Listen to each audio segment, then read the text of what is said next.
नमस्कार मंडळी, सर्वांचं परत एकदा स्वागत आहे आपल्या यूट्यूब चॅनलमध्ये. आज आपण करत आहोत उपवासाचे लाडू, म्हणजेच भगरीच्या पिठाचे लाडू आपण करणार आहोत. तर इथे मी आधी विलायची भाजून घेत आहे. भाजून घेतल्यामुळे ती लवकर मिक्सरमध्ये बारीक होते.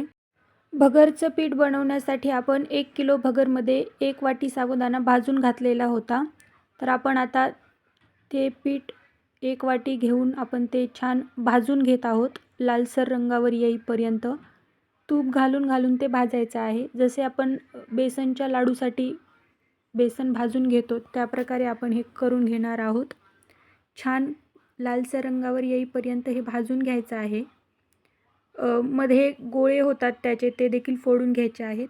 इथे मी जायफळ आणि विलायची आणि 1-2 चमचे साखर घालून ते मिक्सरमध्ये फिरवून घेत आहे. त्यानंतर अर्धी वाटी साखर मी इथे मिक्सरमध्ये बारीक करून घेत आहे लाडूसाठी. आपलं पीठ छान भाजून झालं आहे. ते पूर्ण थंड झालं की त्यामध्ये आपण विलायचीची पूड घालणार आहोत, जी आपण आत्ता केली होती. त्यानंतर आपण साखर घालणार आहोत आणि ते छान मिक्स करून घेणार आहोत. तुमचं जर पीठ कोरडं झालं असेल आणि तुपाची गरज वाटत असेल तर इथे तूप गरम करून घालू शकता.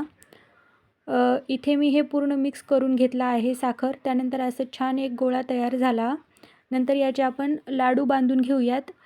हा गोळा मला कमी वाटला, मला अजून लाडू करायचे होते, म्हणून मी परत एकदा पीठ भाजून घेऊन परत सेम प्रोसेस करून साखर वगैरे मिक्स करून थोडंसं परत करून घेतलं आणि नंतर मी सगळे लाडू वळून घेतले व्हिडिओमध्ये दाखवल्याप्रमाणे.